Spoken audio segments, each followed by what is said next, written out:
Hi friends, welcome back to Parcham classes. This is Piyush your English mentor. Coloured idioms की series में आज है day 2, यानी कि हम आज फिर से ऐसे इडियम्स को डिस्कस करेंगे जिनमें कलर जरूर आते हैं। हम डिस्कस कर रहे हैं टॉप 30 इडियम्स जो कलर बेस्ड हैं और आपके एग्जाम में मल्टीपल टाइम्स रिपीट हुए हैं। तो ये बहुत इंपॉर्टेंट है, इनमें से कोई भी इडियम को या कोई भी सेशन को इग्नोर मत करिएगा। चलिए शुरू करते हैं आज की इस क्लास को और देखते हैं कि कौन से इडियम्स हमको कवर करने हैं।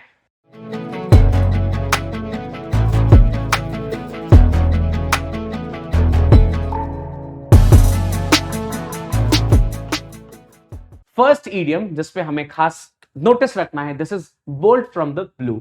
यहां पे बोल्ट का मतलब हमने एक ईडियम की क्लास में और डिस्कस किया था।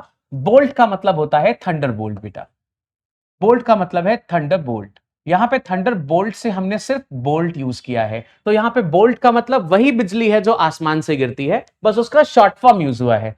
फिर यहां पे ब्लू का मतलब है स्काई। ब्लू का मतलब है स्काई, ध्यान रखें, ब्लू का मतलब स्काई है। तो जब स्काई ब्लू होता है यानी कि कुछ ऐसा अगर हमारे सामने स्काई है, देखिए यहां पे कितना क्लियर स्काई है। अब ऐसे क्लियर स्काई में क्या बिजली गिरना या बिजली चमकना कुछ एक्सपेक्टेड होता है? बिल्कुल नहीं होता है। लेकिन यहां पे क्या हो रहा है, बिल्कुल क्लियर स्काई है और यहां पे बिजली चमक रही है, तो ये कुछ ऐसा हो गया और ये बिजली जाके इस पेड़ पे गिर गई। अब ऐसे मौसम में इस पेड़ ने या फिर किसी ने ऐसा एक्सपेक्ट नहीं किया होगा कि बिजली भी कड़क सकती है और इस पेड़ पे हिट कर सकती है। तो मतलब यहां पे हो क्या रहा है, सब कुछ प्लेजेंट था, सब कुछ सही सही चल रहा था, एकदम से अचानक से कुछ नेगेटिव हो गया जिसका किसी ने एक्सपेक्ट भी नहीं किया था कि ऐसा हो सकता है। तो इस सीन को अगर मैं डिस्क्राइब करना चाहूं इडियम्स के माध्यम से, तो क्या हो रहा है, ये अनएक्सपेक्टेड या शॉक अगर कभी कुछ चीज का होता है, उसको आप कह सकते हो बोल्ट फ्रॉम द ब्लू हो गया। मतलब जो चीज आपने एक्सपेक्ट ना की हो, एकदम से हो जाए, सडनली हो जाए, उसको क्या बोलते हैं, बोल्ट फ्रॉम द ब्लू। जैसे कोविड आया था अभी, तो किसी ने एक्सपेक्ट नहीं किया होगा, आज से जब कोविड आया उसके 2-4 साल पहले किसी ने एक्सपेक्ट नहीं किया होगा कि इतना भी डेडली कुछ हो सकता है ना। बट सडनली क्या हुआ, इतनी जल्दी स्प्रेड हो गया और सब कुछ क्या हो गया, बोल्ट फ्रॉम द ब्लू की तरह हो गया। ठीक है, तो ऐसी कंडीशन को क्या बोलते हैं, अनएक्सपेक्टेड शॉक या फिर आकस्मिक घटना। मतलब जो सडनली हो जाए, जिसका किसी ने एक्सपेक्ट ना किया हो, that is bolt from the blue. I hope आपको याद हो गया होगा ये। चलिए नेक्स्ट ईडियम पे देखते हैं, आज के सेकंड ईडियम पे आते हैं, रेड टेप। देखो इसको कैसे याद रख सकते हैं, ध्यान से समझिए। जब ऑफिस में फाइल्स रखी जाती हैं, गवर्नमेंट ऑफिस में जनरली जब फाइल्स रखी जाती हैं, तो उनको कुछ ऐसा रखा जाता है। देखिए यहां पे फाइल्स हैं, उसके ऊपर रेड कलर का एक कपड़ा या फिर ऐसा ही बैंड टाइप का लगाते हैं, फिर उसके ऊपर उसको धागे से बांध देते हैं। ये फाइल्स का एक पूरा गट्ठर होता है, धीरे धीरे करके इन फाइल्स को ओपन किया जाता है, इनमें साइन किया जाता है, फिर नेक्स्ट स्टेप के लिए इनको प्रोसीड कर दिया जाता है। मतलब ये जो स्टेप्स होते हैं ये मल्टीपल स्टेप्स में फॉलो होते हैं। मतलब स्टेप 1 होगा, फिर step 2, then step 3, 4, 5, multiple formalities होती हैं इन फाइल्स की। तो जब ये इडियम बना था तो रेड टेप इस दफ्तर के जो कागज होते हैं इनको देख के बनाया गया था। यानी कि किसी कागज में अगर रेड टेप लगा दिया गया है तो वो ऑफिशियल है, मतलब वो गवर्नमेंट ऑफिस का है जनरली, और इसको पास होने में या फिर इस कागज में कई सारी फॉर्मेलिटीज को क्या किया जाएगा, क्लब किया जाएगा। मल्टीपल फॉर्मेलिटीज के बाद इसका नंबर आएगा और ये अपने मुकाम तक पहुंचेगा। सो रेड टेप किसको बोलते हैं, कोई ऐसी चीज को बोलते हैं जिसमें कई सारी फॉर्मेलिटीज इंक्लूडेड होती हैं। ठीक है, जैसे देखिए मीनिंग में आता है official task that has many formalities. ऐसा कोई काम जिसमें कई सारी फॉर्मेलिटीज हैं उसको बोलते हैं रेड टेप। इसका इडियम रेड टेप भी आ सकता है एंड इसको रेड टेपिज्म भी बोलते हैं। तो ध्यान रहे दोनों सेम है, either it is red tape और रेड टेपिज्म, दोनों सेम ही चीजें हैं। मीनिंग क्या निकलेगा, दफ्तरशाही या फिर official task that has many formalities. ऐसा कुछ भी काम जिसमें बहुत सारी फॉर्मेलिटीज हैं, it's termed as a red tape. Clear है? चलो नेक्स्ट पे आते हैं, नंबर 13 पे, roll out the red carpet. अगर मान लो किसी को बहुत ज्यादा इज्जत देनी होती है, तो अगर आप सेलिब्रिटीज के कॉन्टेक्स्ट में बात करोगे, तो जैसे मान लीजिए कोई अवार्ड शो होता है, कौन सा कलर का कारपेट बिछाते हैं, रेड कलर का। स्पेसिफिकली रेड कलर को ही क्या कर रहे हैं, बहुत ज्यादा इंपॉर्टेंस दिखाने के लिए। आपने देखा है कभी किसी और कलर का कारपेट बिछाओ, जनरली ये रेड कलर का कारपेट होता है। क्यों? क्योंकि रेड को रॉयल कलर माना जाता है। मतलब अगर आप किसी को बहुत ज्यादा इंपॉर्टेंस दिखाना चाहते हो, तो कौन सा कलर वाला कारपेट का कॉन्टेक्स्ट लाना पड़ेगा, रेड कारपेट का कॉन्टेक्स्ट लाना पड़ेगा। सो अगर आप रोल आउट कर रहे हो रेड कारपेट किसी के लिए, मतलब आप उसको मोस्ट इंपॉर्टेंट पर्सन की तरह क्या कर रहे हो, ट्रीट कर रहे हो। सो देखो यहाँ पे रेफरेंस में जो इमेज है, सपोज अगर आपने किसी को वेलकम कैसे किया है, ऐसे रेड कार्पेट को रोल करके आपने किसी का वेलकम किया है, मतलब आप उसको एकदम इलीट तरीके से क्या कर रहे हो, वेलकम कर रहे हो। And so is the meaning, meaning निकलता है treat a person like royal, किसी को रॉयल की तरह ट्रीट करना है ना, या फिर किसी को बहुत ज्यादा इज्जत देना, एक्सट्रीम लेवल पे इज्जत देने को क्या कहते हैं, role out the red carpet for somebody. Hindi में मीनिंग निकलेगा उत्सवीय स्वागत करना, मतलब एकदम सेलिब्रेटरी स्वागत करना, जैसे सेलिब्रेशंस होते हैं वैसे स्वागत करना, कि आपके आने से अच्छी चीज और कुछ नहीं हो सकती थी, ऐसा फील कराने को बोलते हैं to roll out the red carpet for somebody. Got it? चलो नेक्स्ट इज नंबर 14 पे विथ फ्लाइंग कलर्स।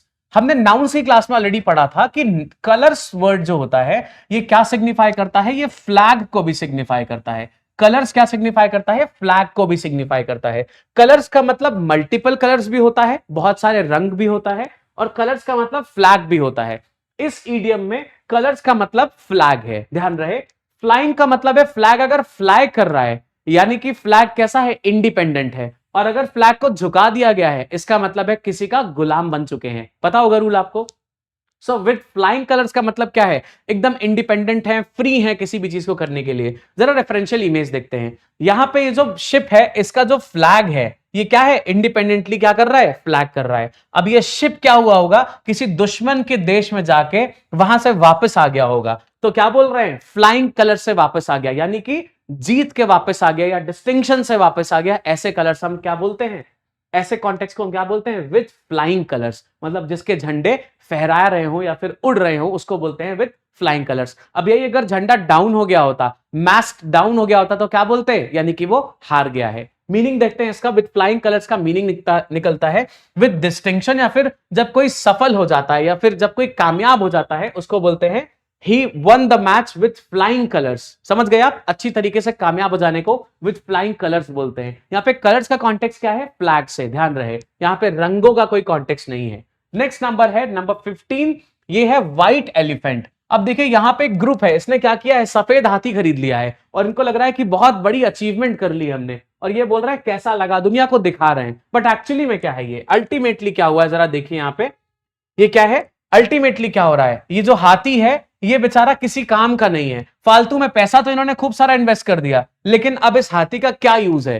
तो व्हाइट एलिफेंट किसी ऐसी चीज को बोला जाता है जो एक्सपेंसिव हो लेकिन यूजलेस आइटम हो। ये हाथी खरीद तो दिया पर इसका करोगे क्या, तो व्हाइट एलिफेंट यानी कि कोई ऐसी चीज खरीद ली है जो एक्सपेंसिव भी है और साथ ही साथ कैसी है, यूजलेस है, अब इसका कोई काम नहीं है। सो व्यर्थ की महंगी चीज को क्या बोलते हैं, व्हाइट एलिफेंट। सपोज करिए सपोज करो मैंने एक क्या खरीदा, एक मैंने टीवी खरीदा, वो टीवी कितने का है, मान लो 5 लाख का टीवी खरीदा मैंने खरीदा 5 लाख का टीवी।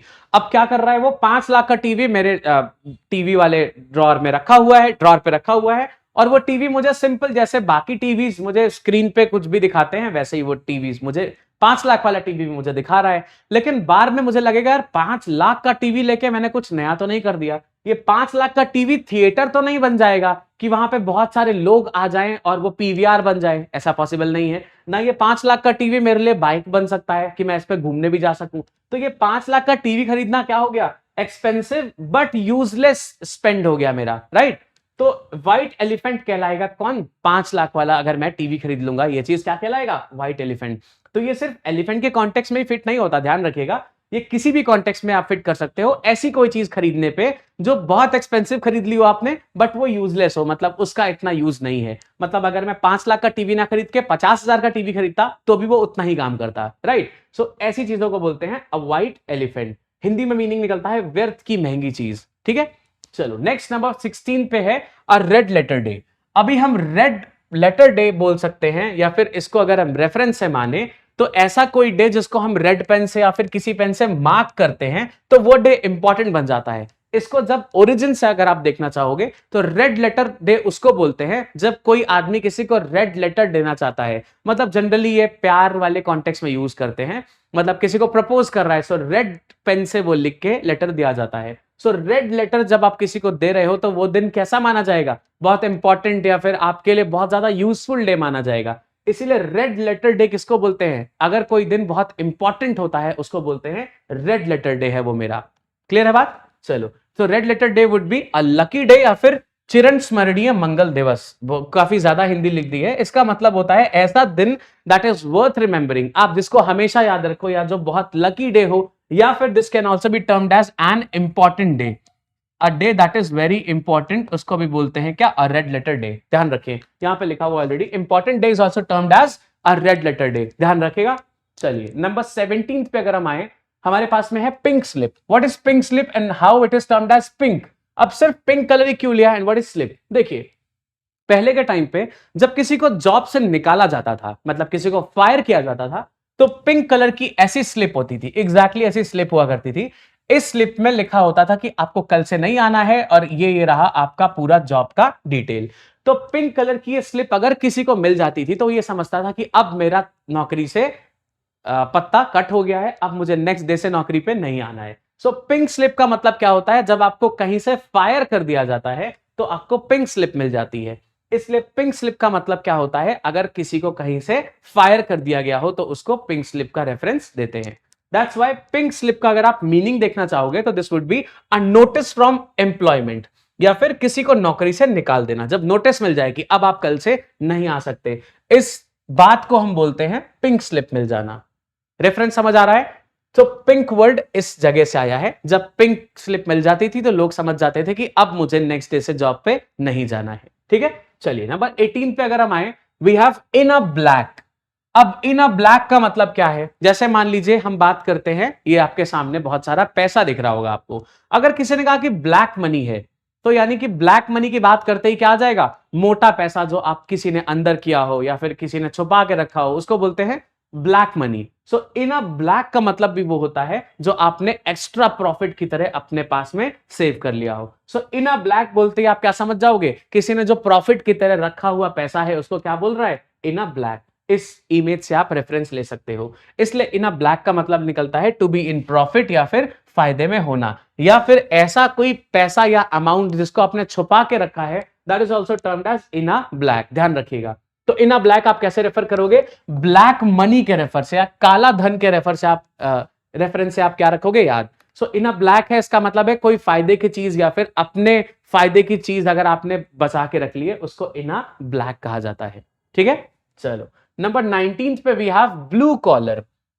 अब ये कॉलर सिर्फ ब्लू है या फिर पूरी यूनिफॉर्म ब्लू है, लेट्स टॉक अबाउट दिस। अगर आप देखोगे तो यहां पे बहुत सारे यहां पे बहुत सारे प्रोफेशनल्स हैं। अब ये सपोज पेंट करने वाले भैया हैं, इनके हाथ में स्क्रू ड्राइवर है, ये भी कुछ करते होंगे, इलेक्ट्रिसिटी का काम करते होंगे। ये शायद बिग बास्केट से आए होंगे, इन्होंने तार का बंडल लिया हुआ है, सो कुछ तार का काम करते होंगे। ये ड्रिल मशीन चला रहे हैं, ये कुछ कैलकुलेट कर रहे हैं। ये सारे जितने भी वर्कर्स हैं, ये सब इंडस्ट्रियल वर्कर्स हैं, मतलब जो फिजिकली मेहनत ज्यादा करते हैं, ये वाले वर्कर्स अभी आपको यहां पे दिख रहे हैं। इनको बोलते हैं लो क्लास ऑफ वर्कर्स, राइट। इनकी सबकी यूनिफॉर्म कांस्टेंट है। आप देखो सबकी यूनिफॉर्म किस कलर की है, ब्लू कलर की है। तो ब्लू कॉलर किसको बोलते हैं, जो ब्लू यूनिफॉर्म्स पहनते हैं। मतलब ऐसे लोगों को ब्लू कॉलर बोला जाता है जो लो क्लास का काम करते हैं, थोड़ा सा मतलब ऑफिस में बैठने वाला काम ना करके वो फिजिकल मेहनत वाला काम ज्यादा करते हैं, उनको बोला जाता है ब्लू कॉलर। ठीक है, so meaning would be industrial workers या लो क्लास वर्कर्स, जिनको भी हम नॉर्मली कहते हैं। सो इंडस्ट्रियल वर्कर्स या लो क्लास वाले जो वर्कर्स होते हैं, इनको क्या बोला जाता है, लो क्लास वाले जो वर्कर्स होते हैं, इनको बोलते हैं ब्लू कॉलर्स। कारखाने में श्रम करने वाले या काम करने वाले जो लोग होते हैं, इनको बोला जाता है ब्लू कॉलर्स। अब डिफरेंस कैसे पता चलेगा, ब्लू कॉलर, अभी एक नया इडियम आएगा, that would be white collar. कैसे डिफरेंस आएगा, ब्लू कॉलर वाले जो ब्लू कॉलर वाले लोग होंगे, ये फिजिकली बहुत ज्यादा मेहनत करेंगे, राइट। नेक्स्ट वाले इडियम पे अगर हम आए, so this is white collar. अब व्हाइट कॉलर पहन के अगर सोचो कोई बहुत ज्यादा परिश्रम या मेहनत कर रहा हो, तो उसका कॉलर गंदा हो जाएगा, मैला हो जाएगा, राइट। सो व्हाइट कॉलर किनको असाइंड होता है, ऐसे लोगों को जो ऑफिस में बैठते हैं या बॉसेस वाले कैटेगरी में आते हैं, इनको व्हाइट कॉलर असाइंड होता है। देखो इन सबके कॉलर्स कैसे हैं, व्हाइट कलर के हैं।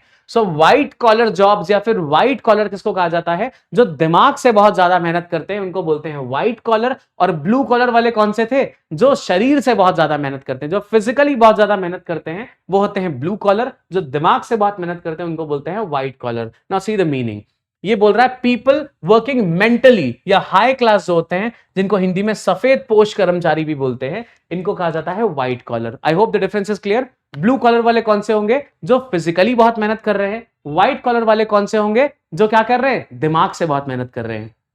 Clear difference. सो आज के 10 idioms are up. Next class में we will be covering 10 more idioms. Till then, keep watching. Thank you.